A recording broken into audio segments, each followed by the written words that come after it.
Excellences, ambassadeurs et monseigneurs qui représentent le doyen du corps diplomatique, pour les propos aimables que vous venez de tenir à mon endroit et à l'endroit de ma famille. Comme ça a été prononcé par monseigneur, je suis rassuré que même Dieu a entendu. À mon tour, je voudrais adresser à vous tous et à vos familles respectives mes meilleurs vœux de paix, de bonne santé et de succès dans la réalisation de vos missions pour l'année 2026. J'y joins aussi mes vœux de paix et de prospérité pour les pays et les organisations que vous représentez. Excellences, Mesdames, Messieurs, l'année 2025 a été marquée, tant en Afrique qu'ailleurs dans le monde, par des hauts et des bas, des chutes et des succès.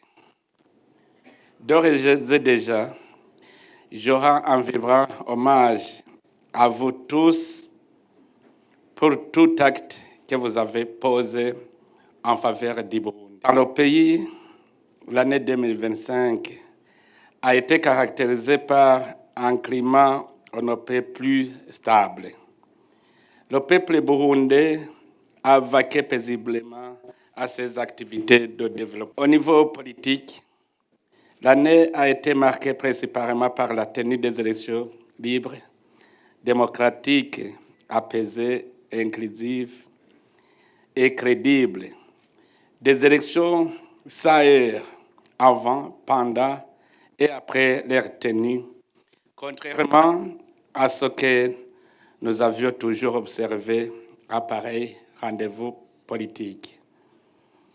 Par ces élections, le peuple burundais a démontré qu'il a repris ses racines d'unité qui caractérisent la famille burundaise. Il y a beaucoup d'amis qui m'ont posé la question de savoir comment, dans un pays démocratique, il peut arriver que le peuple élise pour un seul parti, alors que beaucoup de partis politiques avaient participé. J'ai expliqué qu'il n'y a pas d'autre raison. Le Burundi est une famille. Et dans la famille unie, la direction que prend le père, les citoyens aussi suivent. Parce que ici au Burundi, le président de la République, c'est le père des Barundi. Et quand le père prend une direction, les enfants suivent. Il n'y a pas d'autre secret. Aussi, l'autre secret, c'est que nous avons déjà une vision. Nous connaissons où nous allons. Nous avons une feuille de route et tout le peuple burundais est déterminé à suivre cette route. Donc, c'est pour cela que le peuple a voté pour une même direction. Peut-être quand on sera un pays développé en 2060, chacun pourra prendre sa direction. Mais aujourd'hui, comme on est encore sous-développé, c'est comme si on est dans une fosse et tout le monde regarde en haut pour se tirer. Et nous sommes heureux d'avoir un peuple maintenant où tout le monde veut se tirer de ce gouffre. Il n'y a pas quelqu'un qui tire et l'autre qui pousse. Ça démontre très bien que le Burundi a grandi. Le peuple est devenu mature. Les élections ont auguré une bonne mise en œuvre de la feuille de route de sa vision du Burundi, pays émergent en 2040, pays développé en 2060. Dans l'ensemble, ces élections ont renforcé la légitimité démocratique de nos institutions et a consolidé la stabilité politique de notre pays. Nous avons organisé un atelier d'évaluation des opérations électorales avec tous les acteurs politiques et les observateurs nationaux, ce qui m'a donné l'occasion de féliciter tout le peuple burundais qui venait de démontrer qu'il est politiquement mature et responsable, digne de respect, de considération et de confiance. À cette occasion, je réitère aussi mes remerciements aux différents partenaires ici présents qui nous ont assistés techniquement et aussi par l'envoi des observateurs. Aussi, pendant cette année 2025, sur le plan sécuritaire, l'année 2025 a été marquée par une paix sans tâche. Du nord à l'ouest, du centre au sud, nuit et jour, les Burundais et ceux qui habitent le Burundi circulent librement, travaillent sereinement, produisent aisément et jouissent des produits de la sueur de leur front, sans le souci d'une menace sécuritaire en perspective. C'est ce climat de paix et de sécurité qui a permis aux citoyens de s'épanouir et qui les a inspirés d'investir dans le pays. Ça se voit à Léini. Un jour, c'était aux environs de 21h. Il y a un visiteur étranger qui était dans un quartier à Kinama. Il partageait avec les Burundais cette brochette de viande de porc. Il m'a envoyé un message. Ce sont les citoyens qui lui ont dit qu'il a le droit d'envoyer un message au président de la République. Il m'a envoyé un message en me demandant l'audience. Le lendemain, je l'ai reçu. Il m'a dit que le Burundi est extraordinaire. Comment se peut-il qu'un étranger peut circuler dans tous les quartiers à l'aise sans s'inquiéter? Alors il m'a dit où il était quand il m'a envoyé ce message. Et ça m'a enchanté parce que nous sommes des joueurs, vous êtes des observateurs, des assistants. C'est vous qui connaissez comment nous jouons. Excellences, mesdames, messieurs, je m'en voudrais de présenter ce qui a caractérisé l'année 2025 sans parler des responsabilités régionales accomplies par mon pays. Le Burundi a présidé l'accord cadre pour la paix, la sécurité et la coopération pour la RDC et la région jusqu'en mai 2025. J'ai présenté mon rapport, j'ai fait des tours, surtout pour contribuer au règlement pacifique de ce conflit qui surgit encore à l'est de la RDC. J'ai donné tout mon mieux.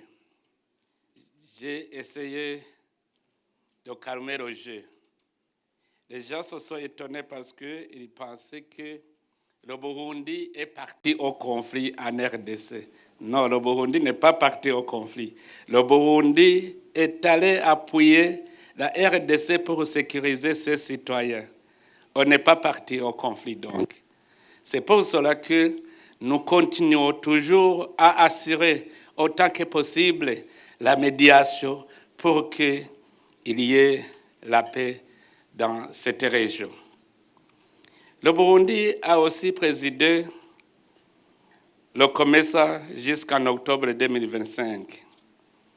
Depuis ce mois de février 2025, le Burundi assure la première vice-présidence de l'Union africaine. Présentement, le Burundi assure aussi la vice-présidence de la conférence internationale sur la région des Grands Lacs. Ces hautes responsabilités confiées au Burundi nous ont permis non seulement de comprendre encore les enjeux régionaux et mondiaux, et les ont permis aussi au Burundi de mesurer sa capacité de contribuer dans le concert des nations. Le Burundi avait cette expérience de contribuer pour la paix en Afrique. Le Burundi est en Somalie depuis 2007. Personnellement, j'ai visité Somalie pendant ces moments. Les troupes de la MISOM ne pouvait pas dépasser 1 kilomètre depuis l'aéroport de Mogadiscio. J'y ai été 3 fois, mais c'est l'armée burundaise qui a dit que c'est une honte si les Africains ne peuvent pas aider un pays africain à retrouver sa paix. Ils ont accepté de sortir des blindés et des chars pour aller libérer Mogadiscio.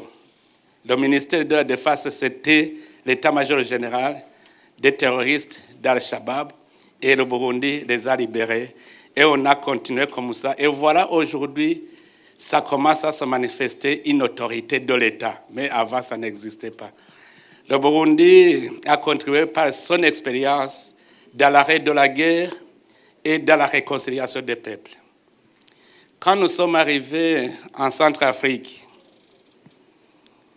le peuple ne savait pas à quel seigneur se vouer. Il y avait des seigneurs de guerre. Mais quand les troupes burundaises sont arrivées en Centrafrique, immédiatement, le peuple s'est réconcilié parce que nos officiers ont l'expérience sur la réconciliation. Non seulement sécuriser la population, mais aussi nous avons cette expérience de réconciliation. Et nous faisons les 2 missions. Vous avez vous-même assisté, quand les troupes burundaises sont arrivées au sud Kivu, les Banyamulenge, les Babembe, les Bafurero, qui se combattaient, ils se sont réconciliés immédiatement. Ni tété, cette politique expansionniste qui est exécutée par le Rwanda. Sinon, au sud Kivu, on avait déjà réconcilié tout le monde. Et je suis heureux que même aujourd'hui, la communauté des Banyamulenge, des Bafurero, des Babembe, des Bavira, tout le monde toujours m'écrit des messages de remerciements et de félicitations. Je les reçois souvent pour discuter comment les réconcilier. Maintenant, ils disent, si nous avons la paix aujourd'hui, en moins d'un mois, nous serons réconciliés parce que vous avez essayé de faire un pont entre les communautés.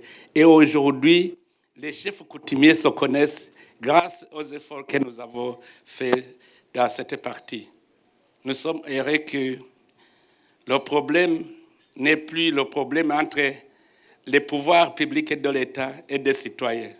Même les réfugiés que nous avons ici, c'est comme des déplacés. Ils n'ont pas fui le pouvoir en place, ils ont fui l'agression de l'ennemi. C'est pour cela que chez nous, nous essayons aussi d'être solidaires avec eux en faisant tout ce que nous pouvons. Et aussi, nous sommes heureux que le gouvernement congolais a commencé à envoyer des émissaires pour assister ces réfugiés, même s'ils ne s'étaient pas préparés à cette catastrophe. Et c'est autant que faire se peut. Mais nous sommes heureux que nous compatissons toujours. Je suis heureux aussi que vous tous, vous êtes conscients de la solidarité qui doit exister envers ces citoyens congolais. Excellences, mesdames et messieurs, concernant la situation ailleurs dans le monde, l'année 2025 a été particulièrement marquée par des conflits persistants en Afrique, au Moyen-Orient et en Ukraine, avec ses effets dévastateurs sur les politiques et les économies des pays du monde entier. Le Burundi devrait aussi en souffrir. En Afrique, mon pays déplore la situation du terrorisme qui met en danger la région du Sahel et la Somalie.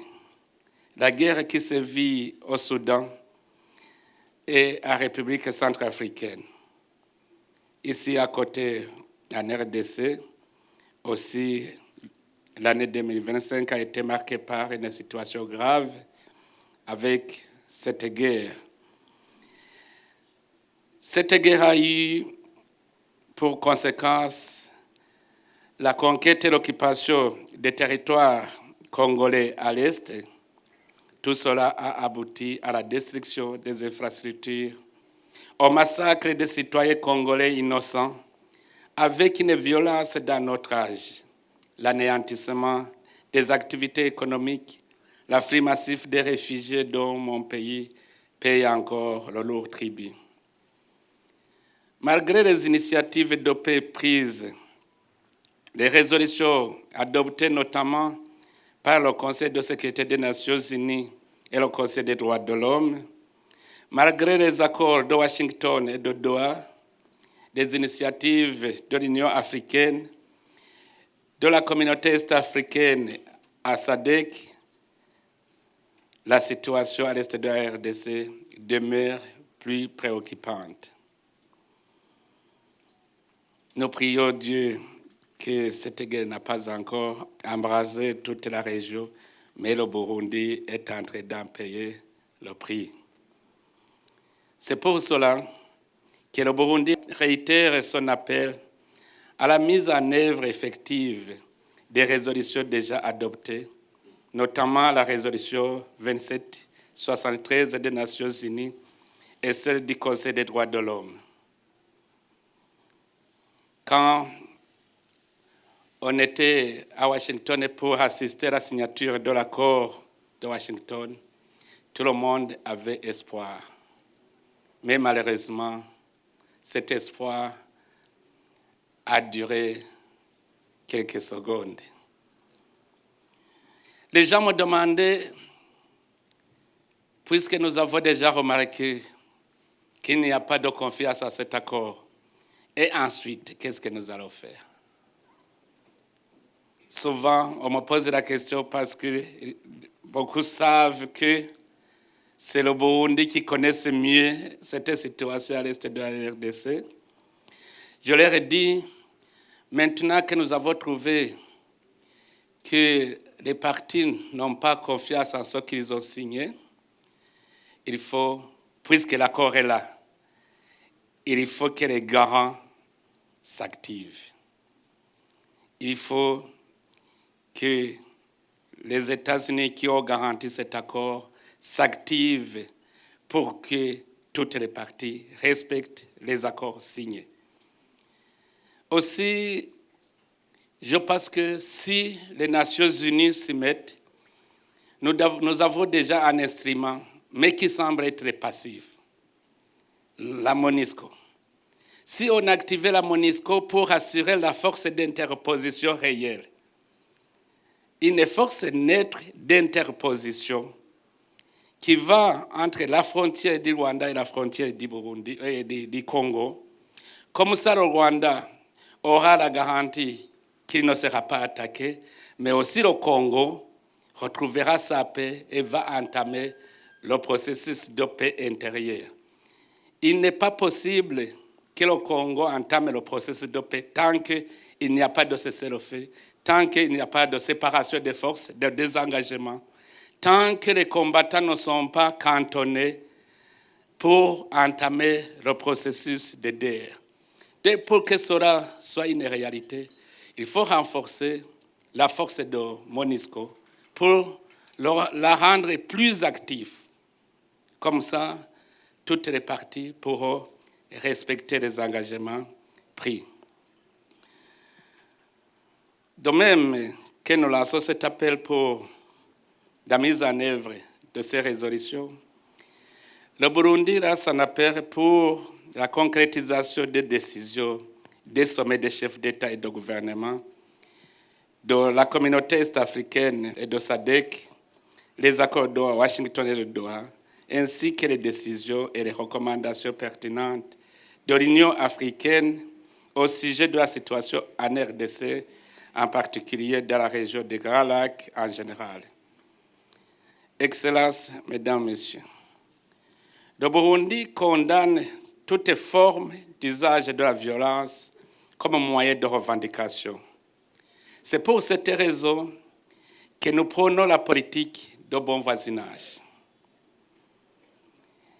C'est par ailleurs dans le même contexte que notre bras reste encore tendu vers le Rwanda, dans l'espoir que ce pays remette les responsables des groupes criminels qui l'hébergent depuis 2015 et qui aujourd'hui forment le cerveau du groupe terroriste Red Tabara qui menace la sécurité de notre pays. Nous resterons en attente, confiants que cette demande sera répondue favorablement pour éclipser toute menace et cela nous permettra de renouer nos bonnes relations de voisinage. Nous n'avons pas rompu les relations. Nous sommes restés ouverts au dialogue. Si le Rwanda a une revendication envers le Burundi, qu'il nous le dise clairement, comme ça on pourra s'asseoir sur la table. C'est ce que je demande toujours. Est-ce que vous avez quelque chose à revendiquer chez nous? Si vous avez des revendications, ils peuvent les mettre sur table et discuter, chercher une issue. Le Burundi s'inscrit toujours dans la logique de paix, de dialogue, parce que nous savons que la guerre n'amène nulle part, plutôt la guerre détruit.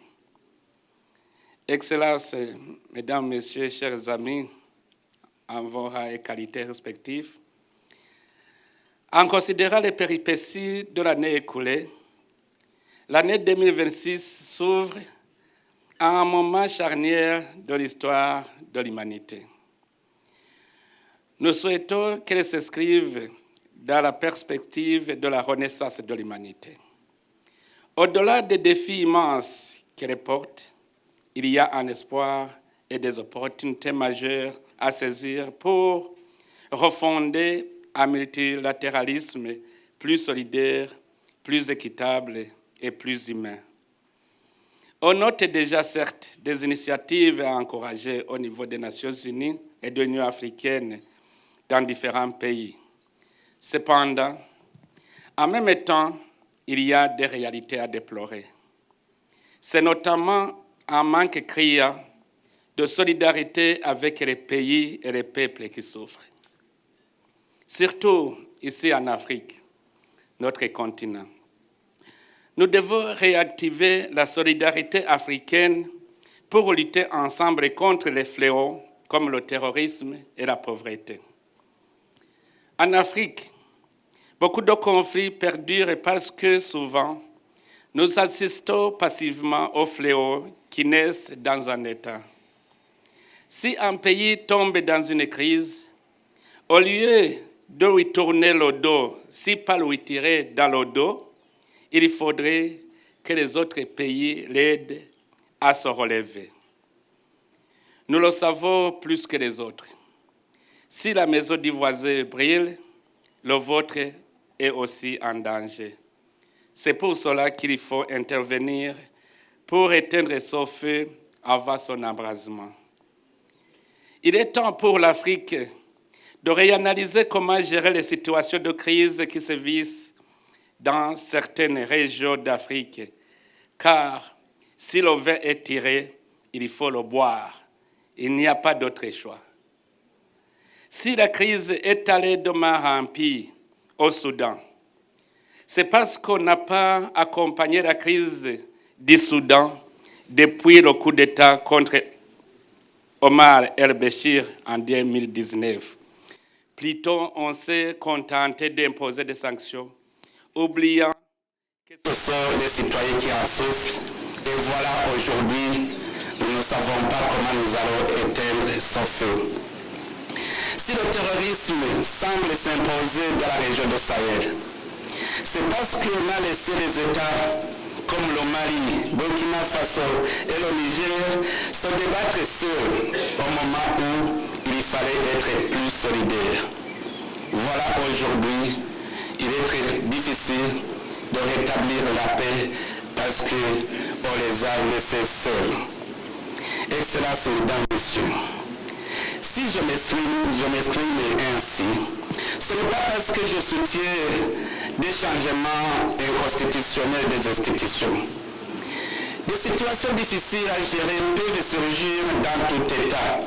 Il faut toujours s'attendre à cela car là où se trouvent les hommes, des conflits d'intérêts sont toujours inévitables.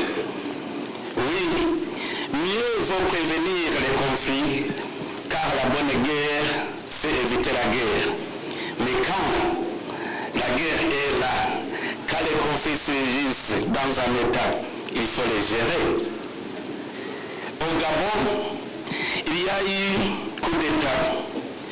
La CIAC a géré cette situation en accompagnant les nouvelles autorités et voilà le Gabon s'en est sorti debout. C'est un bon exemple. On n'a pas rejeté, la région n'a pas rejeté, plutôt on a accompagné et le Gabon s'en est sorti debout. En Guinée-Conakry aussi, le pays vient de sortir de la crise institutionnelle par la réussite des élections.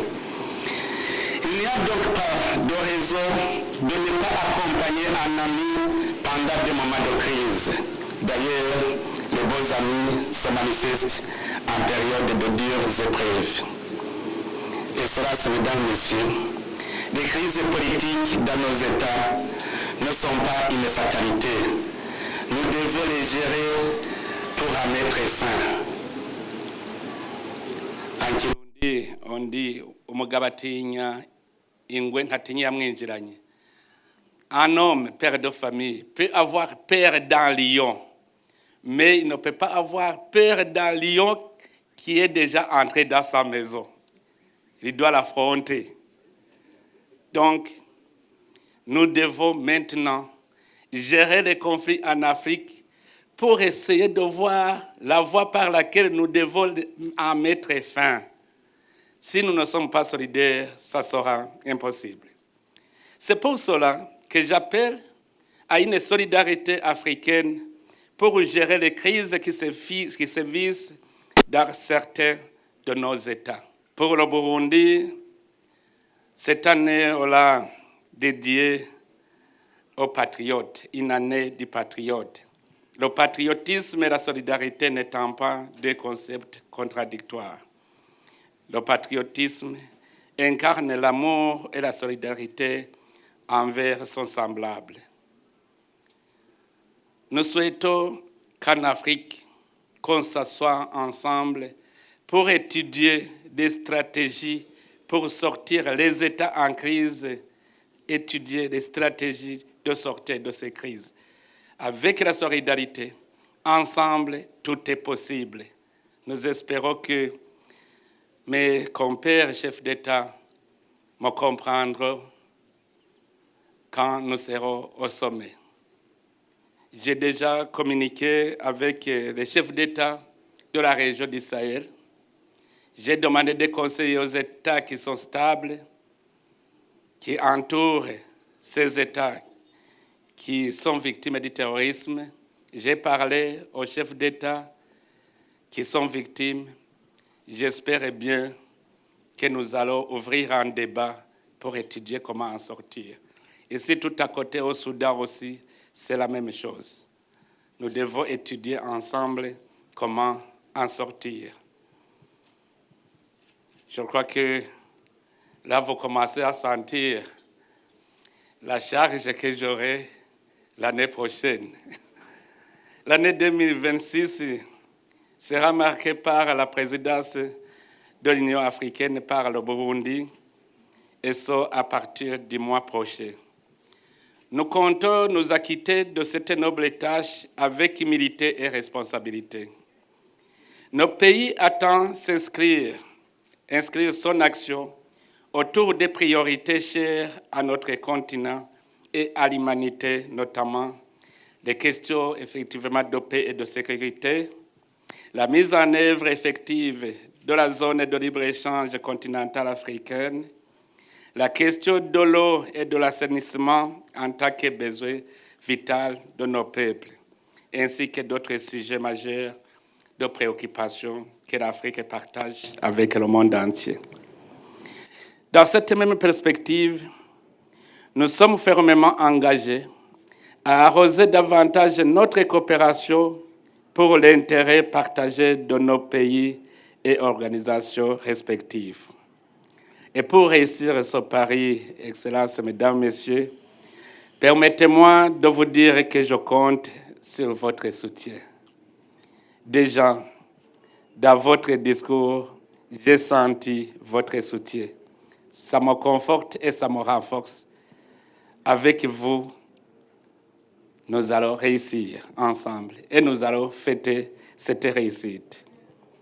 Excellences, Mesdames, Messieurs, réitérant mes remerciements pour le pas déjà franchi ensemble, confiant que cette année 2025 sera plus fructueuse et nos relations encore plus florissantes, je vous invite à lever vos verres pour les vœux de santé, de bonheur, de paix et de prospérité à nos pays, à nos organisations et à vos holidays respectives.